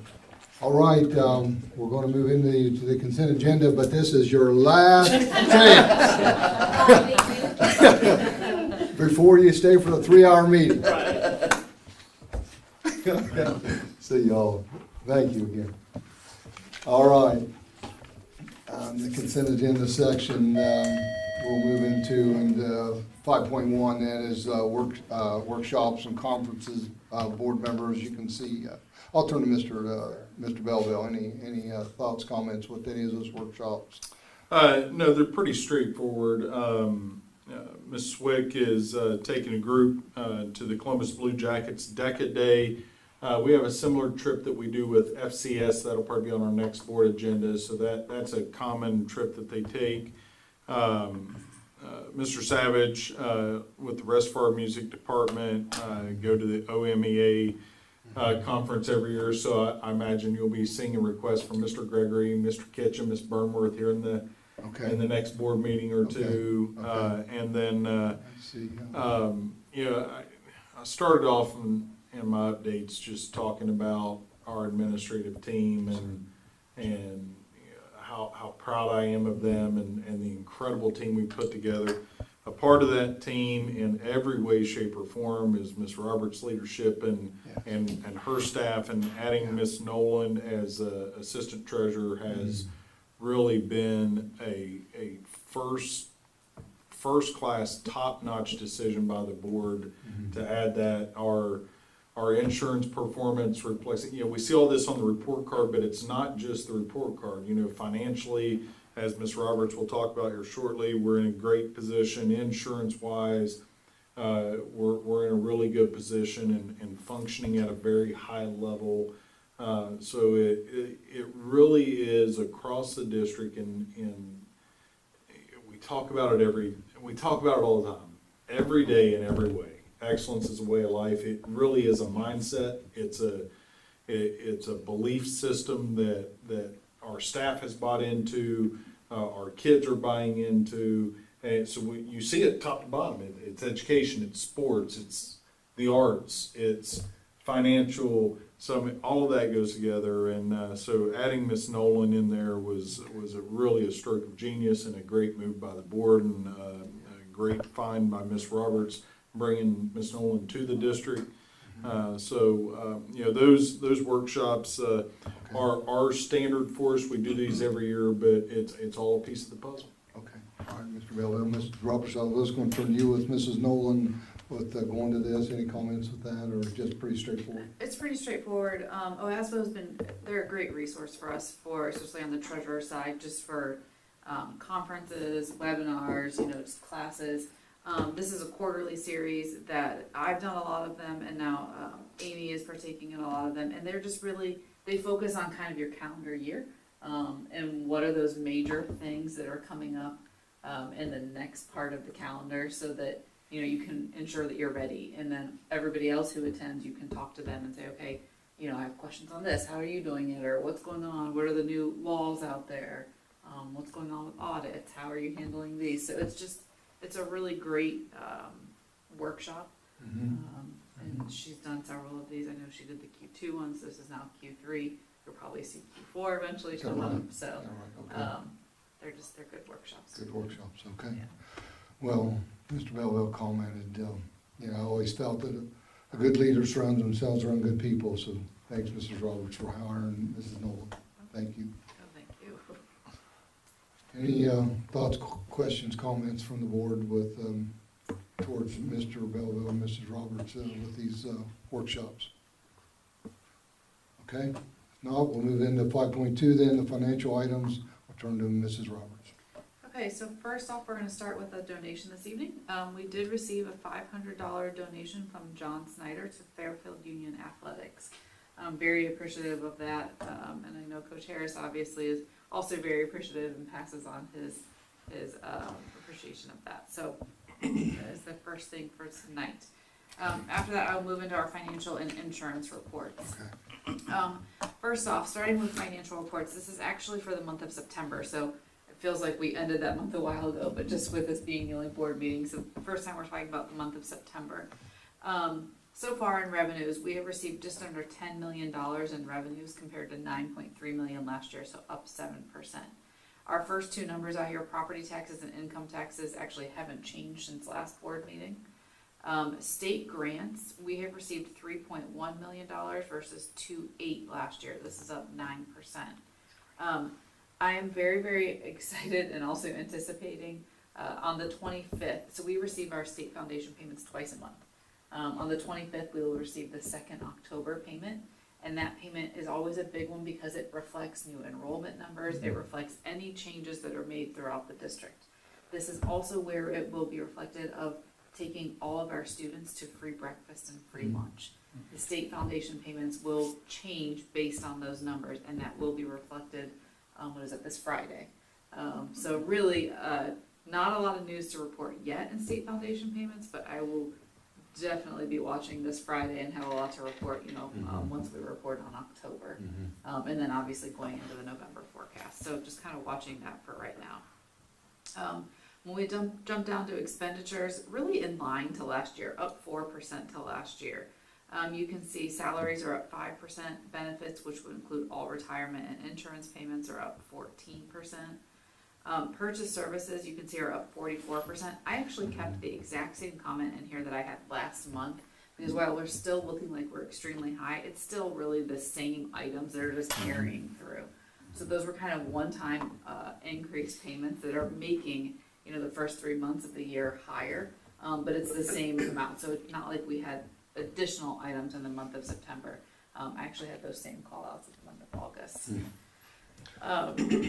Supplies are down 63%. You can see because last year we had our curriculum and band uniform purchases last year. So Those are one-time purchases for that, so you can see those have fallen off. That was planned to fall off, so this is not unexpected, but down 63%. Overall, we are ending the month at just under $21 million compared to $20,300,000 last year.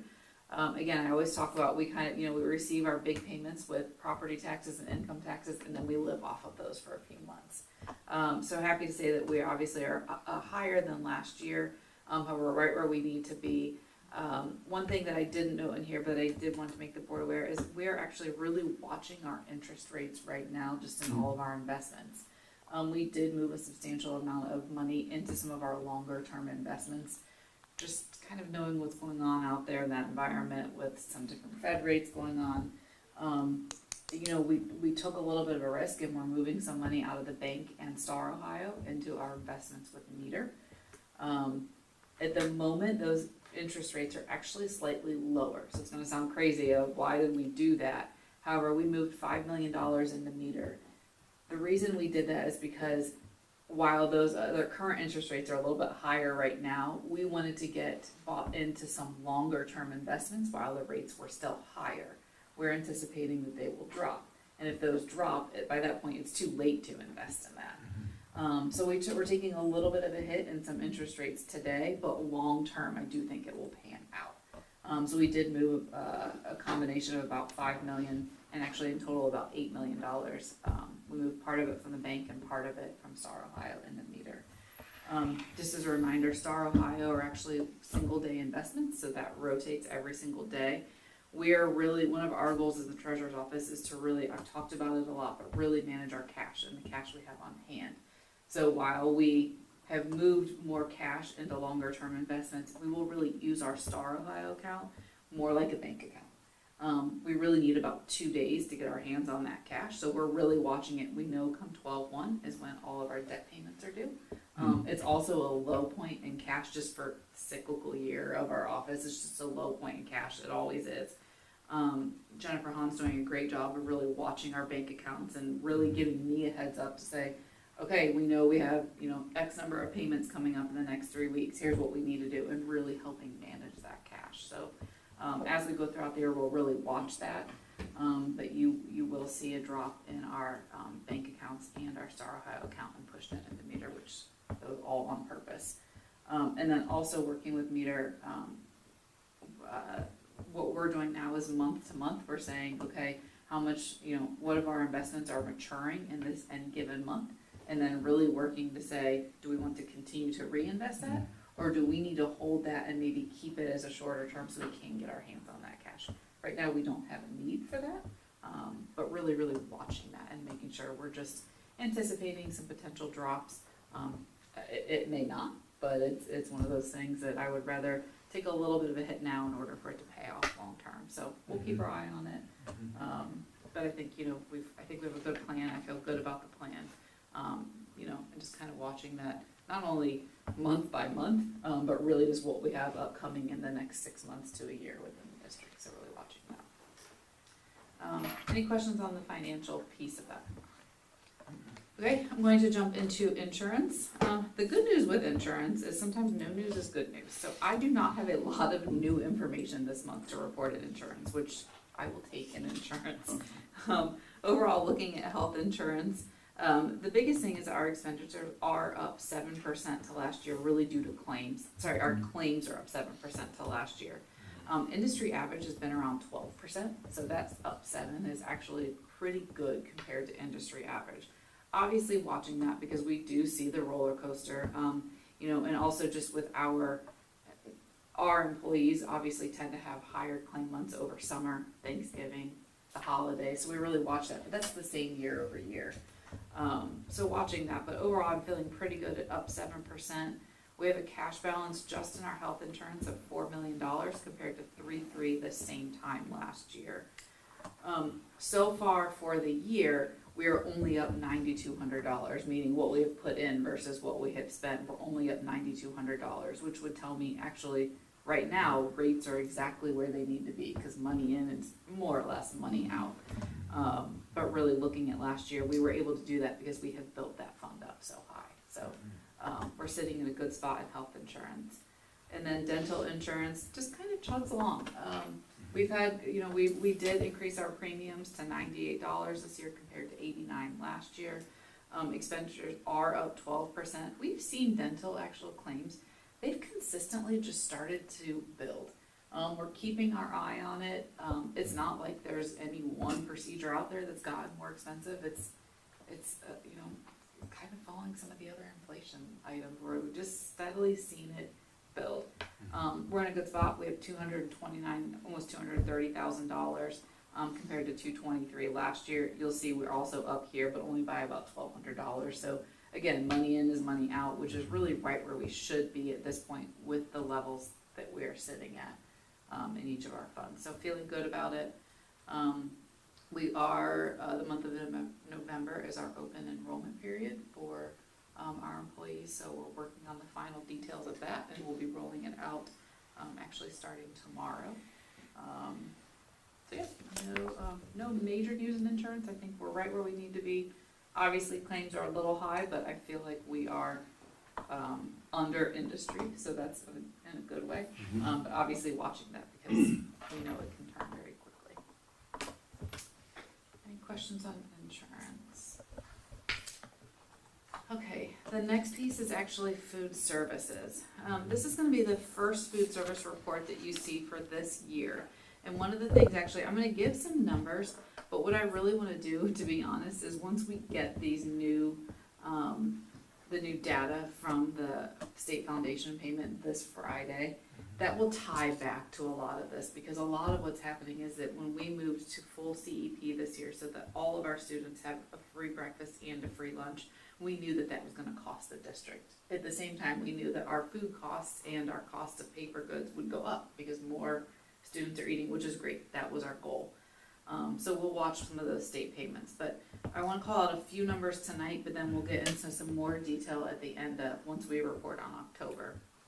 So if you look about a third of the way down on the report, our total meal count, you'll see the first column and the second column are actually the same because it's basically we combined August and September, which then is also the same as just year to date at this point. Later on, you'll see that those numbers are just a single month compared to year to date, but just where we are this time of year, that's why they're the same. So total meal count is just over 56,000 meals served. This is compared to 38,000 last year. So 18,000 more meals served this year over last. So really excited to see that. It's over 200 additional meals per day. I'm really happy for that. That's one of the things that, when we really looked at what we wanted to do with food services, and when we had the opportunity to say, okay, based on some rules that are changed, we can pilot a program, we can see how this works. Our community is taking advantage of that, and really happy for that. And if there's if it's something that we can help our families and help our students, and even talking to some of the teachers and just how is it going? How are the lines working? How's breakfast going? What's the process look like? What are the logistics? I think they've worked through it really well. I think our kitchens have handled it really well. It sounds like lines are moving quickly, even though there's increased counts. Excuse me, it sounds like, and especially in elementary with breakfast being eaten in classrooms, it's going great. They pick the breakfast up on their way to class in the morning and eat quickly in the morning and go from there. So I'm really happy to be able to provide that. And obviously with almost 18,000 more meals than last year. That's a lot in the first month and a half. Overall, obviously our revenue is slightly less. We're at $135,000 versus $151,000 at the same time last year. And then when we look at the very bottom in our profit loss, we're down $92,000. Last year at the same time we were down $95,000.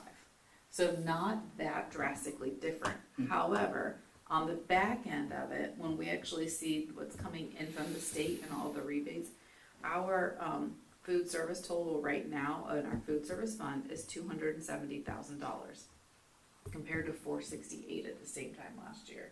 So that's really where we want to see, are we eventually going to be, because we're not seeing those increased payments yet. So will we be offset later on with that October 25th? We will be. It's just a matter of, I want to see it on paper. I want to see that come in. So really watching that, really working with Diana Browning and her team and just just tweaking the details and saying, okay, what's happening, how are we working? You know, on one hand, even though we're $200,000 less in our food service fund, I still feel very strongly that we are serving our kids and we're serving our community. And we have a very healthy balance at $270,000. So I feel good. We know that part of the plan is eventually we may need to transfer some funds from general fund into food service, but I still think it is the right decision. And we'll keep everybody updated as that goes. But overall, I think we're in really good shape and we'll know more at the end of this month. So I just want to see that on paper and I'll feel a lot more confident or a lot more comfortable in the decision. So that is everything from a financial standpoint, unless there's any questions. Thoughts, questions? Just one thought or comment in the financial report. Always amazes me as you go through it, you know, I always start to visualize a crystal ball, you know, and how, you know, how well it seems like you do. I know you can't make every decision perfect, but it's amazing that as you analyze and we've got to shift money around and, you know, if we think that's the best for us to do, that we need to do it, and, you know, so it always amazes me how well we do, so. Yeah, I think it's, to Mr. Belleville's point, it's been a really, you know, now that we have kind of a full team and it's been a really good, everybody's kind of found their lanes and it is proving to be very successful because we all have some time and we have the opportunity to really start digging into some things. And it really is starting to come to fruition. So I think, you know, it's definitely really paying off to have, not even just on our team, but the greater team that's You good. touched on Mrs. Holland, you know, Jennifer Holland, doing what she needs to do, and like I say, so, Exactly. everybody's finding their lane, so. Yeah. So thank you for your comments and insight with the financial items, so. That will move us into 5.3 then, the approval of the consent agenda. There's a motion to approve the consent agenda items as recommended by the superintendent and treasurer. So I'd entertain a motion, please. Okay, it's been moved by Mr. Hoffman. Would there be a second? I'll second it. Mrs. Roberts, would you call the roll, please? Mr. Hoffman, Yes. Mr. Kimmer, Yes. Mrs. Johns, Yes. Mr. Smelter. Yes. Motion passed unanimous. Thank you. New business section. We'll move into personal service supplemental contracts. There's a motion to approve personal service supplemental contract as presented. So that's good. As you can see the list down to there. Any comments, Mr. Belleville?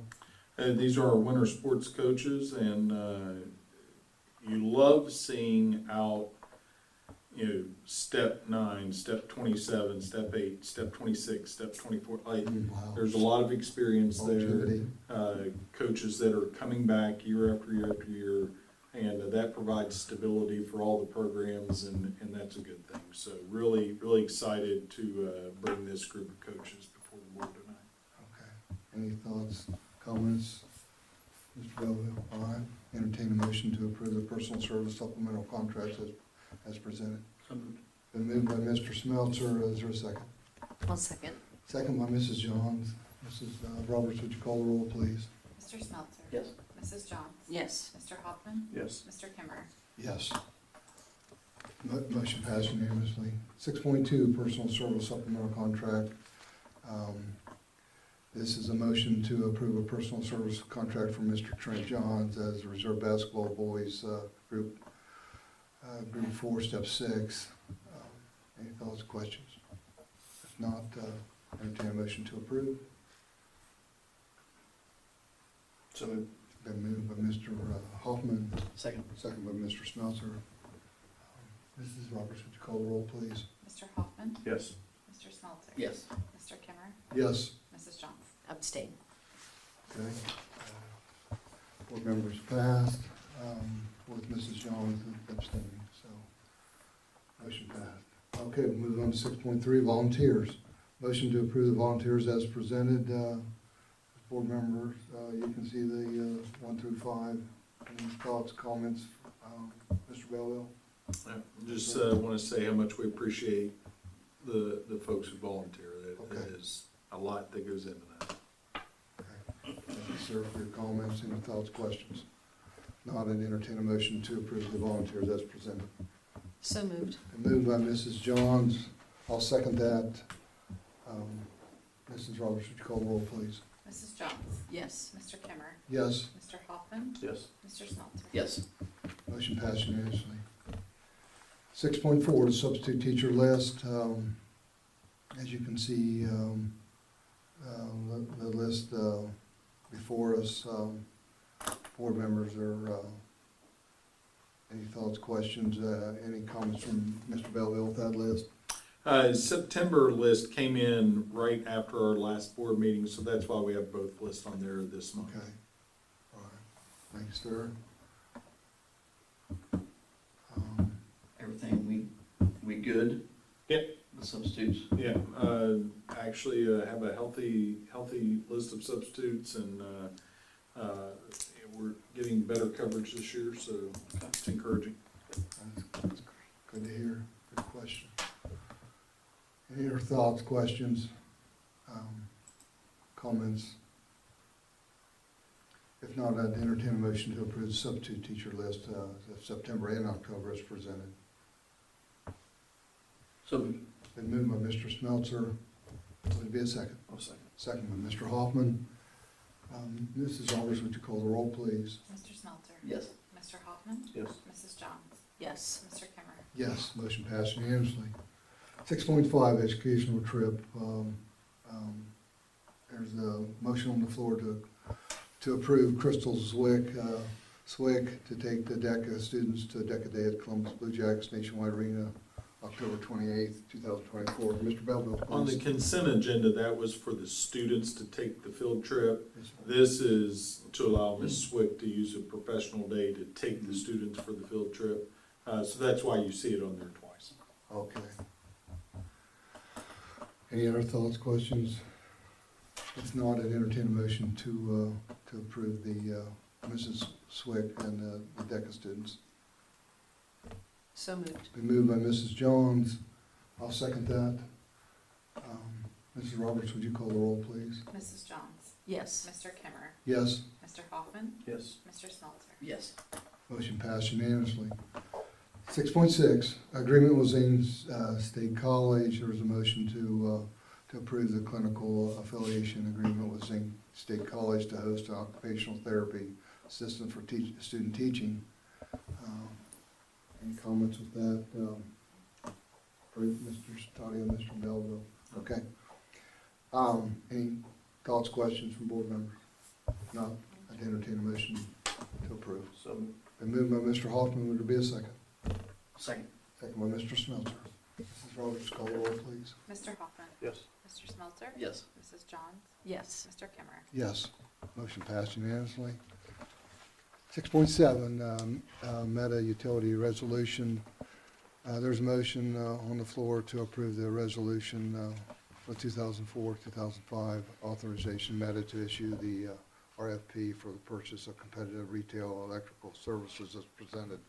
Any comments? This is just something, so Meta is our purchaser for all of our utilities, or, well, for our electric and our, energy. So Okay. this is actually to allow them to go out for an RFP for the whole, purchasing co-op. Okay, So it's somewhat standard. We are anticipating quite a large increase in the cost of this. Mhm. We are actually looking at a $30,000 to $40,000 increase in our electric prices for next year. So this is obviously to go out and to get the actual service provider to our electric. Mhm. So it's definitely something we want to be a part of. Meta has been a huge help with this. And obviously, we want to be a part of that co-op. Okay, thank you for the comments, Mrs. Roberts. Any thoughts, questions, comments for Mrs. Roberts? Board members? Okay. Not, I'd entertain a motion to approve the resolution authorizing Meta. So moved. Been moved by Mr. Smelter, would there be a second? I'll second. Second by Mrs. Johns. Mrs. Roberts, would you call the roll, please? Mr. Smelter? Yes. Mrs. Johns? Yes. Mr. Hoffman? Yes. Mr. Kimmer? Yes, motion passed unanimously. That does move us into executive session, and will there be any action, or there's a motion to adjourn to the executive session in accordance to the section 121.22 of the Ohio Revised Code. Will there be any action taken after executive No, session? Mr. no President? action. No action will be taken, so, at 8:55, 8:56, so, I'd entertain a motion to move into executive session. Been moved by Mr. Hoffman, I'll second that. Mr. Roberts, would you call the roll, please? Mr. Hoffman? Yes. Mr. Kimmer? Yes, Mrs. Johns? Yes. Mr. Smelter? Yes. motion passed unanimously. We are now in executive